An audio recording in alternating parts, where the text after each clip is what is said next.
સુરતમાં હેલ્મેટ ફરજિયાત 11 દિવસમાં 2.90 કરોડનો દંડ ફટકારાયો।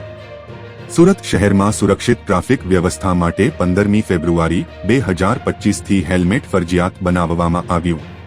ટ્રાફિક પોલીસ દ્વારા 11 દિવસમાં 58,000થી વધુ લોકો સામે કાર્યવાહી કરી 2 કરોડ 90 લાખ રૂપિયાનો દંડ વસૂલાયો। 2024માં થયેલા 307 પ્રાણઘાતક અકસ્માતોમાં 146 માત્ર હેલ્મેટ ન પહેરવાને કારણે થયા હતા। આ ગંભીર મુદ્દાને ધ્યાનમાં લઈ પોલીસ કમિશનરે હેલ્મેટ અવેરનેસ અને અમલવારી માટે ખાસ અભિયાન શરૂ કર્યું છે। સુરત શહેર ટ્રાફિક શાખા દ્વારા લોકોની સુરક્ષા અને અકસ્માતમાં ઘટાડો લાવવો એ અમારો પ્રાથમિક ધ્યેય છે અને માનનીય પોલીસ કમિશનર શ્રીના માર્ગદર્શન હેઠળ સૌપ્રથમ તો અમે 45 દિવસનું હેલ્મેટ અવેરનેસનું કેમ્પેન ચલાવ્યું હતું કે જે 1 જાન્યુઆરીથી લઈ અને 14 ફેબ્રુઆરી સુધી પૂર્ણ કરવામાં આવેલું અને ત્યારબાદ 15મી ફેબ્રુઆરીથી હેલ્મેટના અવેરનેસ કેમ્પેન બાદ અમે લોકો હેલ્મેટ વધુમાં વધુ પહેરે અને ફક્ત ને ફક્ત એમની સુરક્ષા અને ક્યાંક ને ક્યાંક એમની પરિવારની સુરક્ષા પણ જોડાયેલી છે। એટલા માટે અમે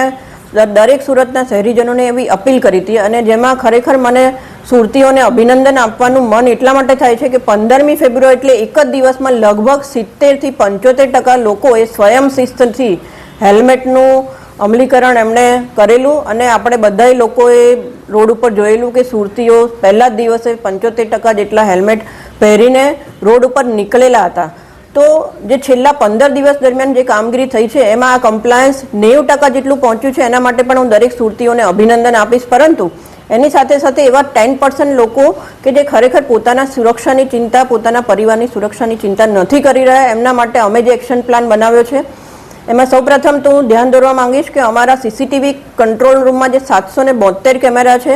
એ 772 કેમેરાની મદદથી અમે લગભગ 15,000થી વધારે ઈ ચલણ જનરેટ કરેલા છે, જેમાં અમારા મોબાઈલ એપ છે one nation one mobile app અને વીઓસી એપનો પણ સમાવેશ થઈ જાય છે। સાથે સાથે એવા જે 10% લોકો કમ્પ્લાયન્સ નહોતા કરી રહ્યા અને એવા વિસ્તારો જેમાં અમે આઈડેન્ટિફાઈ કરવામાં આવ્યા હતા એમાંથી ખાસ કરીને કોટ વિસ્તાર, અઠવા, કતારગામ, અમરોલી અને હાઈવેના અમુક એરિયા જ્યાં હતા કે જ્યાં અમને એવું લાગ્યું કે હેલ્મેટનું કમ્પ્લાયન્સ લગભગ 80%થી નીચેનું છે, એવા તમામ વિસ્તારોને આઈડેન્ટિફાઈ કરી આ 15 દિવસ દરમિયાન રાત્રે પણ અમુક પોઈન્ટો આઈડેન્ટિફાઈ કરી અને આ પોઈન્ટ પર અમારા સુરત શહેર ટ્રાફિક શાખાની ટીમ એવું સુરક્ષિત કરી રહી હતી, એવું સુનિશ્ચિત કરી રહી હતી કે લોકો રાત્રે પણ હેલ્મેટ પહેરીને નીકળે। એટલા માટે કે જે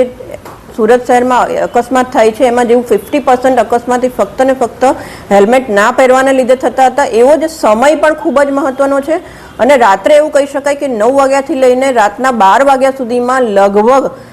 40% જેટલા એક્સિડન્ટ આ સમયગાળામાં સુરત શહેરમાં બની રહ્યા છે। એટલા માટે કે ક્યાંક ને ક્યાંક રોડ ખાલી હોવાના લીધે લોકો ઓવર સ્પીડિંગમાં ચલાવતા હોય છે, હેલ્મેટ વગર બાઇક ચલાવતા હોય છે, 2 વ્હીલર ચલાવતા હોય છે। તો આ સમયગાળાને અમે ફોકસ કરી એવા વિસ્તારો આઈડેન્ટિફાઈ કર્યા કે જ્યાં ખરેખર હેલ્મેટ પહેરવાનું કમ્પ્લાયન્સ ઓછું હતું અને સાથે સાથે ઓવર સ્પીડિંગના પણ બનાવોના લીધે ક્યાંક ને ક્યાંક અકસ્માતો થતા હતા। તો રાત્રે આવા એરિયાને અમે આઈડેન્ટિફાઈ કરીને એ એરિયા પણ હવે ફોકસ કરવાનું ચાલુ કર્યું છે, જેમાં લગભગ એવું કહી શકાય કે 70% નીચેવાળું કમ્પ્લાયન્સ હતું એ લગભગ હવે રાતની કામગીરીના લીધે અને એવા વિસ્તારો આઈડેન્ટિફાઈ કરવાના કારણે હવે કમ્પ્લાયન્સ છે 80%ની અપ્રોક્સિમેટલી આજુબાજુ થઈ રહ્યું છે અને મને આશા છે કે ટૂંક સમયમાં સુરતીઓ આ કમ્પ્લાયન્સ છે 100% સુધી પહોંચાડશે। પરંતુ સાથે સાથે એવા વાહન ચાલકો કે જે અવારનવાર એટલે કે 5થી વધારે જેમના નામે ઈ ચલણ જનરેટ કરશે એમનો અમે ચોક્કસપણે આરટીઓમાં લાયસન્સ સસ્પેન્ડ કરવા માટે રિપોર્ટ કરીશું અને આ એનાલિસિસ છેલ્લા 15 દિવસમાં કરવામાં આવી રહ્યું છે કે જેમાં 5થી વધારે ઈ ચલણ એ કોઈ પણ એક વ્યક્તિના જનરેટ થાય છે। સાથે સાથે ડ્રોનના ઉપયોગની મદદથી પણ અમે ક્લોઝ સુપરવિઝન રાખી રહ્યા છીએ। રોજે રોજ એવા એરિયામાં આવા ડ્રોનની કામગીરી થઈ રહી છે કે જ્યાં હેલ્મેટનું કમ્પ્લાયન્સ ઓછું છે અને સાથે સાથે જે 10% લોકો જે હેલ્મેટ નથી પહેરી રહ્યા એમના માટે ચોક્કસપણે ચેતવણી તો હું આપીશ જ કે ડ્રોનની મદદથી, સીસીટીવી કેમેરાના મદદથી આપના વિરુદ્ધ કાર્યવાહી કરવામાં આવશે, કેમ કે આપના અને આપના પરિવારની સુરક્ષાની અમને ચિંતા છે। જય હિન્દ।